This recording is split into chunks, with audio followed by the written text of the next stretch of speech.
제가 30이 훌쩍 넘은 지금까지 살아오면서 정말 남한테 부끄럽지 않게 열심히 살았고 크게 실수하고 살아온 적 없었는데 이번에 어떤 정신 나간 집구석이랑 얽히는 바람에 결혼까지 하려고 했던 이야기를 해드리려고요.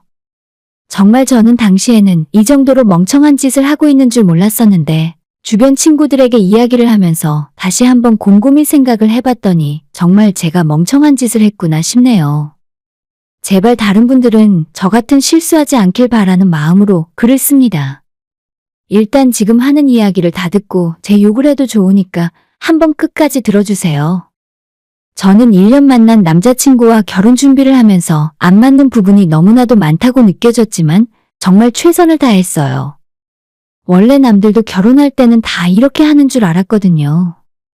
결혼하기 전부터 이거 사달라 저거 사달라 하는 예비 시어머니의 무리한 요구도 원래 결혼을 하기 위해서는 이런 것도 참아야 하나 보다 싶어서 그냥 묵묵히 다 들어줬습니다. 연세도 적지 않아서 자주 아프신 분들이고 병원도 허구한 날 다니셔서 몸이 허약한 건 알겠는데 그래도 어른이고 하니 정도껏 하실 줄 알았어요. 하지만 해달라는 대로 다 해주는 제가 너무 만만하게 보였나 봐요. 왜 착하게 굴면 사람을 더 만만하게 보고 우습게 하는 건지.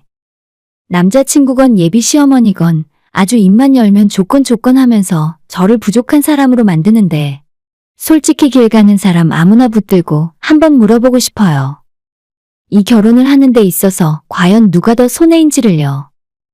허구한 날 병원 다니시는 병든 홀어머니에다가 딸린 동생만 줄줄이 셋이나 있는 집안의 장남인데다가 지금 이 나이 먹도록 가족들 뒷바라지 하느라고 모아둔 재산이라고는 지금 어머님과 동생들까지 줄줄이 살고 있는 그 전셋집이 전부인 남자입니다. 방 2개 화장실 하나 있는 23평 낡은 빌라인데다가 보증금에서 대출을 빼고 나면 6천 정도가 진짜 가진 돈의 전부인 것 같아요. 하지만 어차피 그 돈은 시댁의 전 재산이나 마찬가지인데 그걸 빼서 가져오라고 하면 그 집안 식구들 전부 길바닥에 나앉아야 하잖아요. 당연한 말이지만 저희 결혼하는데 남편 돈은 한 푼도 빼서 보탤 수 없었습니다. 그 집안에서 현재 돈 벌고 있는 사람은 제 남자친구와 동생들 셋 중에 딱 한 명만이 전부였는데 그마저도 여동생은 동네 작은 회사 사무실에서 일을 하며 월급 200만 원 정도를 벌었고 제 남자친구가 연봉 4천 정도를 받고 있었지만 전혀 많은 돈이 아니었어요. 왜냐하면 어머님을 비롯해서 나머지 식구들이 전부 자기들 스스로 돈 벌 생각도 없이 먹여 살리라는 듯 등골만 쪽쪽 빨고 있습니다. 정말 어처구니 없는 건 그런 환경인데도 불구하고 온 식구들이 남들 하는 건 다 하려 하고 좋은 옷, 좋은 신발, 최신형 핸드폰에 1년에 한 번씩 해외여행까지. 도무지 돈을 아낄 줄을 모르더라고요. 오죽했으면 제 남자친구가 올해 35살인데 식구들 뒷바라지 하느라 모아놓은 돈이 한 푼도 없겠습니까? 그 돈 대부분을 지금까지 죄다 어머님과 동생들이 다 가져다가 썼더라고요. 반면에 저희 가족은 남동생이 하나 있긴 한데 이미 스스로 독립해서 나가서 사는 중이고 멀쩡한 공기업을 다니고 있어서 연봉도 괜찮은 편인데 정년까지 보장되어 미래도 안정적입니다. 동생이 일하는 공공기관이 지방 도시에 있어서 내려가 있는데 아마도 평생 거기에 살아야 할 것 같아서 부모님이 나중에 장가갈 때 해줄 아파트를 미리 해주셨고 33평 아파트에 혼자 살고 있어요.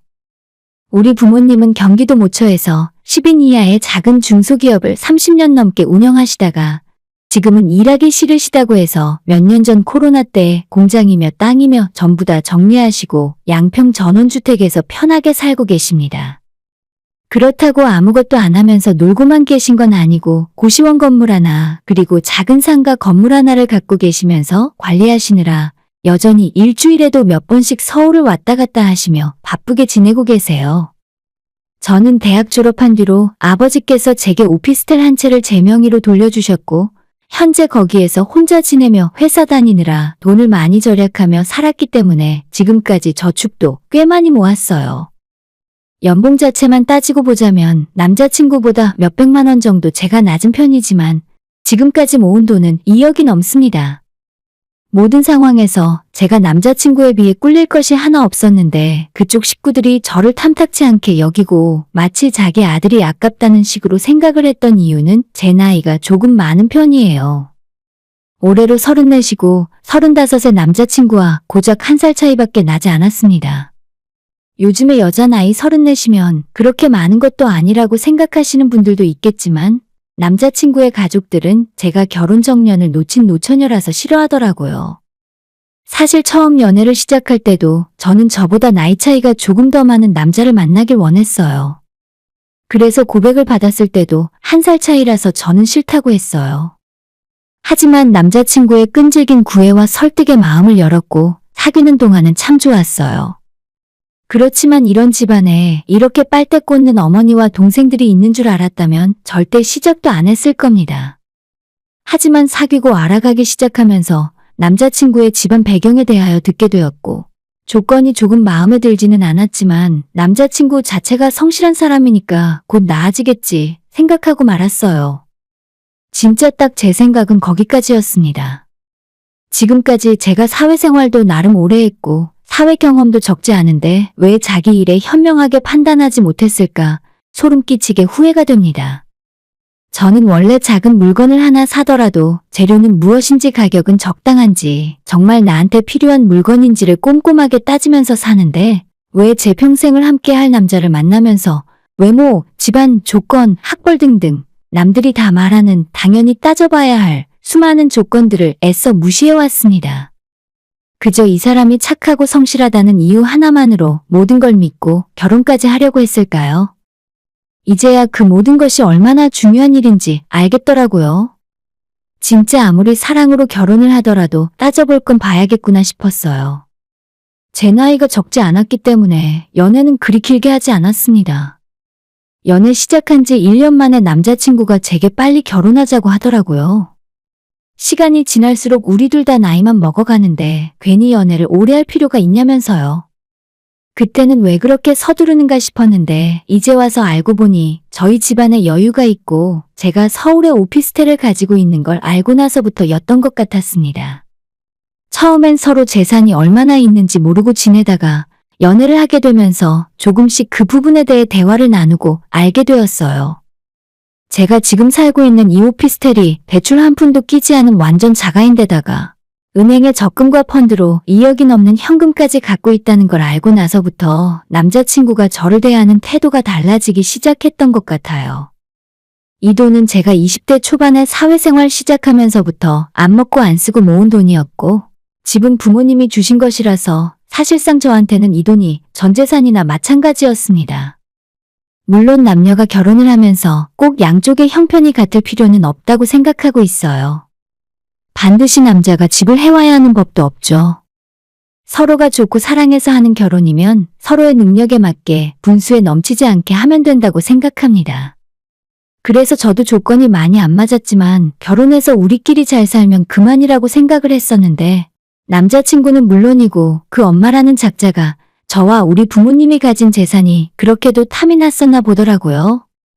얼마 전에 남자친구의 엄마가 같이 저녁 먹자고 저를 부르는 바람에 셋이서 식사를 함께 한 적이 있었는데 밥을 먹다가 어이없는 이야기를 들었어요. 너희들 결혼하면 전세 얻을 거지? 어차피 그 작은 집에서 애 낳고 살 수는 없을 거 아니냐. 그러면 그거 팔아서 남은 우리 식구들 집 사는데 보태자. 지금 집은 너무 좁기도 하고 방도 2개밖에 없어서 너무 불편하거든. 돈은 너가 보태는 대신에 명의는 우리 아들이랑 너랑 공동 명의로 해줄게. 저희 결혼하면 제가 사는 오피스텔을 처분해서 예비 시가 식구들 집 사는데 보태달랍니다. 이건 진짜 무슨 경우인가 싶었어요. 저는 그건 좀 아닌 것 같다고 딱 잘라 거절했고 지금 오피스텔이 제가 다니는 회사에서 가깝기도 하고 친정부모님이 저한테 물려주신 건데 어떻게 제 마음대로 처분할 수 있겠냐고 곤란하다고 대답을 했습니다. 하지만 남자 쪽 어머니의 입장은 오피스텔은 아파트도 아니고 살아봐야 저희 둘밖에 못 살기 때문에 아이 낳기엔 부적합하대요. 어차피 나중에 이사 가야 하는데 제가 가진 돈으로 대출받아서 전셋집을 구하고 제 오피스텔은 팔아서 시댁집 사는데 돈을 보태자 하더라고요. 지금 그 집 명의가 제 남자친구로 되어 있는데 제 돈을 보태면 공동명의로 해주겠다는 어처구니 없는 소리를 하면서요.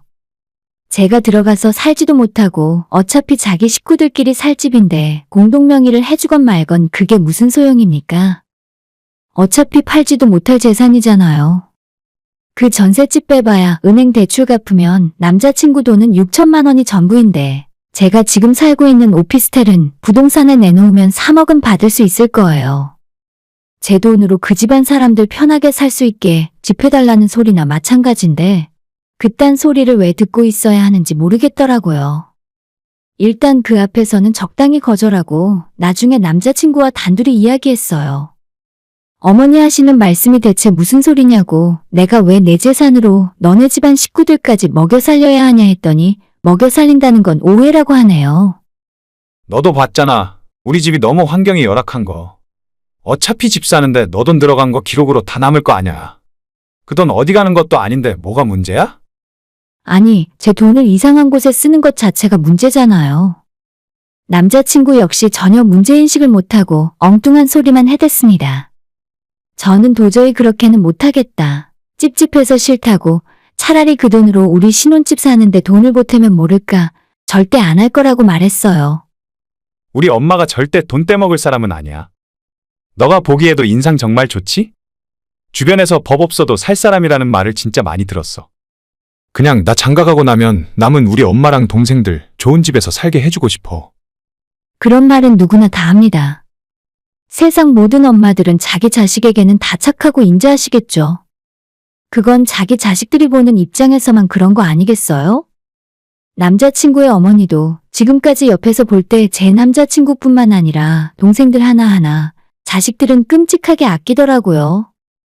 하지만 그게 자기 자식일 때 말이지 남의 자식인 저까지 그렇게 생각하시겠나요? 애초에 남의 재산 공짜로 달라고 하는 것 자체가 제정신 아닌 사람들이라고 전 생각해요. 저뿐만 아니라 당연히 저희 부모님도 화를 내셨어요. 아빠는 자기가 사준 집을 왜 팔아서 시댁집을 사달라고 하냐면서 만에 하나라도 그럴 생각이라면 그 오피스텔 도로 가져가겠다고 하셨습니다. 우리 부모님까지 나서서 반대를 하니까 그제서야 남자친구는 다시 한번 생각해보겠다고 하더니 며칠 후에 예비 시어머니와 같이 또 셋이 식당에서 만났습니다. 집은 너희 부모님이 그렇게까지 말씀을 하신다면 어쩔 수 없는 거고. 너도 알다시피 내가 몸이 안 좋아서 병원을 자주 다녀야 해. 우리 식구 중에 차 있는 사람이 우리 아들뿐인데 너희들이 결혼하고 멀리 가버리면 내가 혼자 병원을 어떻게 다니겠니? 신혼집이라도 우리 동네 근처로 얻어서 살아라. 저는 지금 사는 곳에서 회사를 걸어서 15분이면 가는데 남자친구 부모님이 사는 곳으로 신혼집을 얻으면 아침 출근만 1시간 거리예요.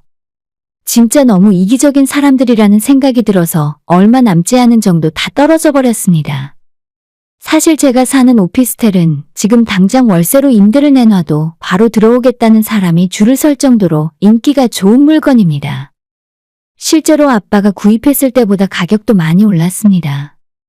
그런데 무슨 동네라고는 차마 말을 못하겠는데 서울 외곽에 쓰러져가는 빌라촌으로 들어와서 맨날 동네에서 시어머니 신우들 얼굴 마주치며 살아야 하는 이유가 대체 뭔가요? 진짜 순간 표정 관리도 안 되고 제 얼굴 표정이 썩어가는 게 느껴졌습니다. 신혼집을 시댁과 남편이 구해오지는 못할 망정 마침 제가 여유가 되니까 제 집에서 시작하자고 했는데도 끝까지 이렇게 자기들만 생각하면서 제가 양보하고 제 돈으로 자기들 편한 대로 하려는 게 너무 괘씸했어요. 그 전까지는 시어머니 될 사람이니까 조금 기분 나쁜 요구를 해도 그냥 어지간한 건 다 해드리려고 노력했어요. 저는 저희 부모님에게 상대방에게 미리 베풀면 언젠가 상대방도 제게 똑같이 배려해주고 베풀어준다고 배웠기 때문에 먼저 그렇게 한 겁니다. 일부러 시간 내서 모시고 식사도 하러 다니고 제가 그 집안 식구들이랑 같이 밥 먹은 적이 10번도 넘는데 거의 대부분 제가 계산했어요. 제가 먼저 그렇게 하면 제 남자친구도 제가 하는 행동을 보고 우리 부모님께 잘할 거라고 믿고 있었거든요. 하지만 반대로 저희 부모님이 제 남자친구에게 뭔가 붕어빵 한 개라도 얻어먹어 본 적이 없습니다. 심지어는 얼마 전 상견례 할 때도 양가 8명분의 식사 예약을 저보고 하라더군요. 다음 달에 월급 받으면 돈 준다면서요. 우리 집에서는 상견례 때 부모님 2분과 남동생 그리고 제가 나갔고 남자친구 쪽에서는 아버지가 안 계시기 때문에 머리수 맞추기 위해 어머님과 동생들 둘이 나왔습니다. 식사하시면서 우리 아버지가 기분 좋은 자리라면서 술도 한 잔 시켰는데 나중에 상견례 끝나고 2주가 넘도록 식사비를 안 보내주길래 결국 제가 먼저 남자친구에게 이야기했더니 그제서야 깜빡했다며 주더라고요. 이제 와서 생각해보면 그것도 제가 이야기 안 했으면 대충 안 주고 뭉개면서 지나가려고 했던 것 같아요. 그마저도 제가 식사비로 45만 원이 나와서 반을 보내달라고 했더니 근데 술은 아버님이 맘대로 시키신 거잖아. 나한테 반을 달라는 건 좀 아니지. 라고 이야기하는 바람에 술값 빼고 식사비 절반만 받았어요.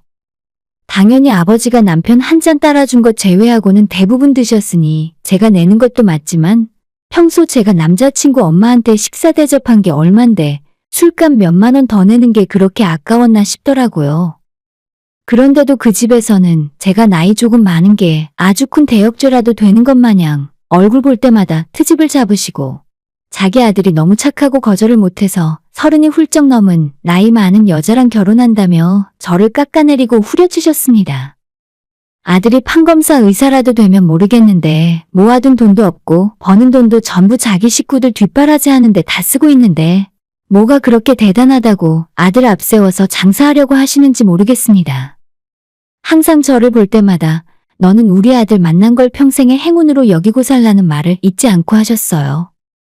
제가 지금까지 말한 모든 것들이 남자친구와 결혼하기로 결정을 하고 양가 부모님께 인사드리고 상견례까지 진행하면서 일어난 일이고 불과 몇 달 사이에 모든 일이 일어났습니다. 딱히 뭔가 한 가지 이유로 제가 파혼까지 결심을 하게 된 건 아니고 일어난 모든 일이 전부 제게는 파혼 사유라서 점점 정이 떨어지게 된 것 같아요. 결국 며칠 전에 더는 못 버티고 남자친구에게 우리 결혼 다시 생각해보자고 말하면서 사실상의 파혼을 선언했습니다. 제가 심각한 표정으로 파혼을 선언하자 남자친구는 모든 걸 본인이 잘못했다고 하더니 앞으로는 제가 말하는 대로 다 하겠다네요. 미안해. 나랑 우리 엄마가 그동안 좀 심하긴 했지. 아무래도 내가 장남이다 보니까 엄마도 불안한 마음에 그랬던 것 같아. 이젠 전부 다 너가 하자는 대로 할게. 자기한테 한 번만 기회를 달라는데 옛말에도 그렇지만 사람은 절대로 고쳐서 쓰는 게 아니라고 하지 않습니까? 100번 양보해서 남자친구는 몰라도 그 어머니란 사람이 고쳐지겠어요? 60이 훌쩍 넘은 나이까지 평생 저렇게 본인 말이 옳다 생각하면서 사셨을 텐데 착하고 능력 있는 아들이니까 저 같은 여자는 안 어울린다고 생각하시는 거겠죠? 앞으로 본인이 좋은 선짜리 주선해서 어리고 능력 있는 여자 만나 장가 보내시고 저는 당분간 그냥 노처녀로 살랍니다.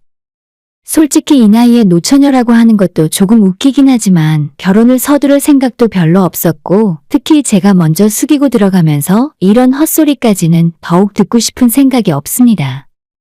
제 돈이 탐난 건지 아들 키워서 뽕 뽑을 생각인지 뭔지는 모르겠지만 이게 무슨 거지 같은 추태를 부리고 있나 싶네요. 제가 남자친구에게 파혼 통보를 하고 난 뒤 얼마 지나지 않아서 그 집 아주머니한테 전화가 왔어요. 정말 토시 하나 안 바꾸고 그대로 이야기해드리면 나이 많은 거 노처녀로 늙어 죽을까봐 불쌍해서 데리고 살까 했더니 개념 없고 버릇없어서 안 되겠다고 하시네요. 너가 뭔데 먼저 헤어지자 말자야? 그 나이까지 팔리지도 않고 떨이처럼 남아있는 걸 구해주려고 했더니 내 아들이 눈이 삐었지 삐었어. 저도 이제는 다 끝내기로 한 상태라서 그딴 이야기 듣고 더 이상은 참지 않았어요.